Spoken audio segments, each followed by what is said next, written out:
Hello viewers, I doctor SBK Lal welcome you all in my YouTube channel. मेरे YouTube channel में आपका बहुत बहुत स्वागत है। अगर आप इस चैनल पर नए हैं तो चैनल को सब्सक्राइब कर लें।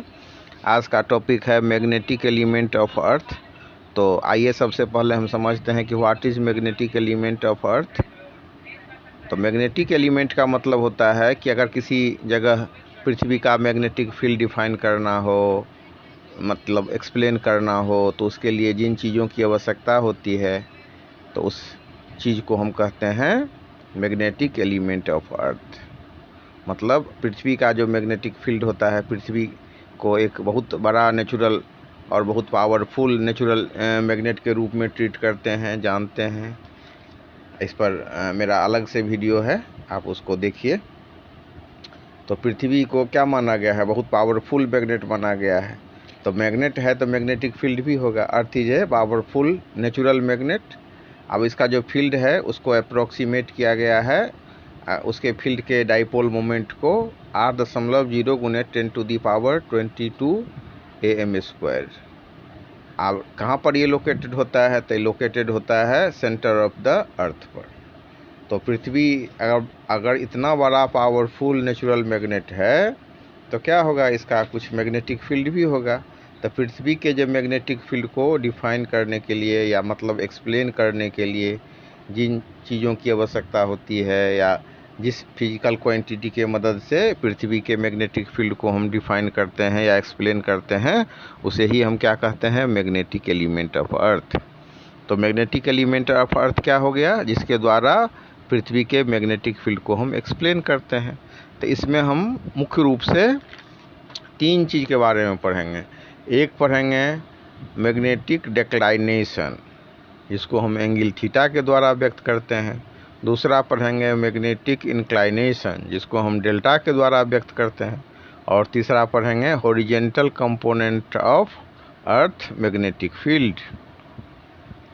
तो इस तरह से हम इन तीन चीज़ों को अगर बढ़िया से अध्ययन करेंगे तो हम समझ पाएंगे मैग्नेटिक एलिमेंट ऑफ अर्थ। अब इसको समझने के लिए मतलब सबसे पहले हम चर्चा करेंगे मैग्नेटिक डिक्लाइनेशन का। तो मैग्नेटिक जो डिक्लाइनेशन होता है उसको मापने के लिए हम क्या करते हैं? एक चुंबक लेते हैं और चुंबक को लटका देते हैं। चुंबक को लटका देने के बाद हम देखते हैं कि लटकाए गए चुंबक पर अर्थ का मैग्नेटिक फील्ड एक टॉर्क लगाता है। अब पृथ्वी का जो मैग्नेटिक फील्ड उस चुंबक पर टॉर्क लगाता है तो उसको हम मान लेते हैं कि ये टॉर्क है टो। तो इसका मान क्या होता है? इसका मान होता है टो बराबर mv sin थीटा। यह टॉर्क चुंबक को मैग्नेटिक एक्सिस के अलोंग स्थिर रखना चाहता है।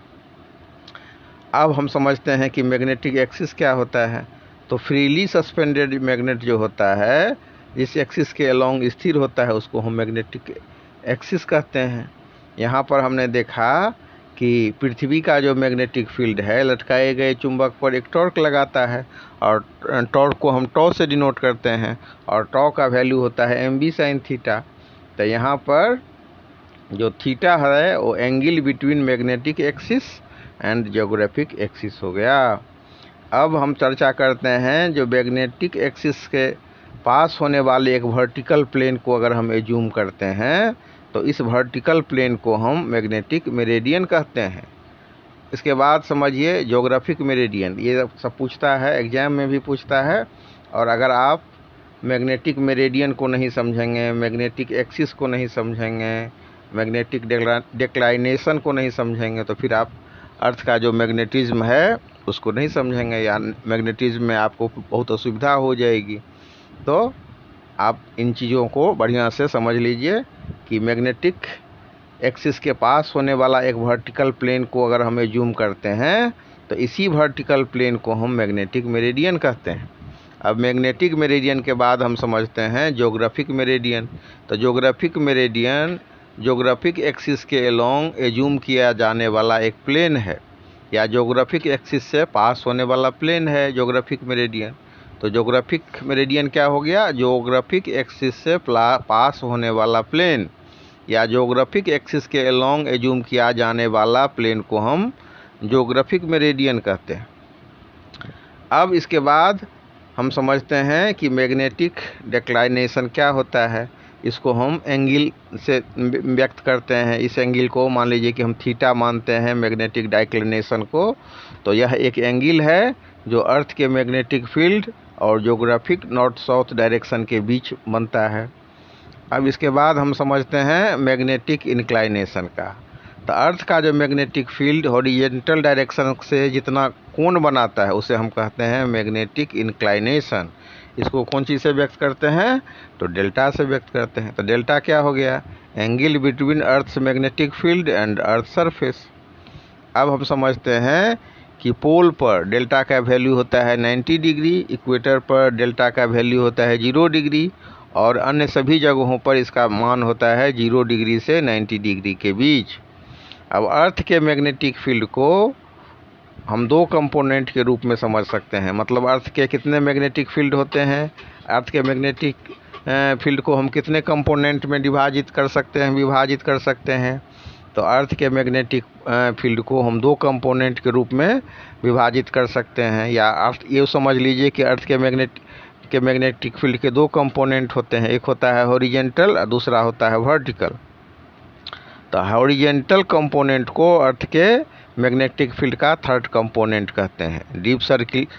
अब इसके बाद हम horizontal component of the earth को समझते हैं कि इसके अब जो एक यंत्र होता है जिसका नाम होता है डीप सर्किल। तो ये डीप सर्किल के द्वारा हम डीप सर्किल को हम मैग्नेटिक मेरिडियन में रखते हैं।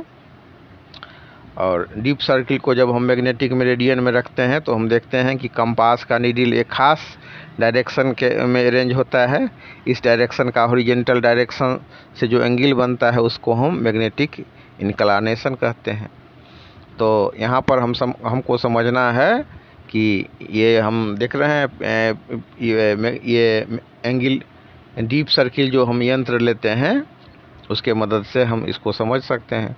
अब हॉरिजॉन्टल तो ये जो हमारा हॉरिजॉन्टल कंपोनेंट है उसको हम ज़्यादा इम्पोर्टेंट मानते हैं, उसको हम थर्ड कंपोनेंट भी कहते हैं। अब हम समझते हैं कि H बराबर B cos डेल्टा और V बराबर B sin डेल्टा। तो H square plus V square बराबर B स्क्वायर और B बराबर under root H square plus V square. तो इस तरह से हम हॉरिजॉन्टल कंपोनेंट को समझ सकते हैं। और इसको समझ लेने के बाद आप जो मैग्नेटिक एलिमेंट ऑफ अर्थ है इसको बढ़िया से क्लियर कर सकते हैं। ठीक है, तो अभी हम जो इसमें चर्चा हमने किया मैग्नेटिक डिक्लाइनेशन का, यह एक एंगल है जो अर्थ के मैग्नेटिक फील्ड और ज्योग्राफिक नॉर्थ साउथ डायरेक्शन के बीच बनता है। दूसरा हमने चर्चा किया मैग्नेटिक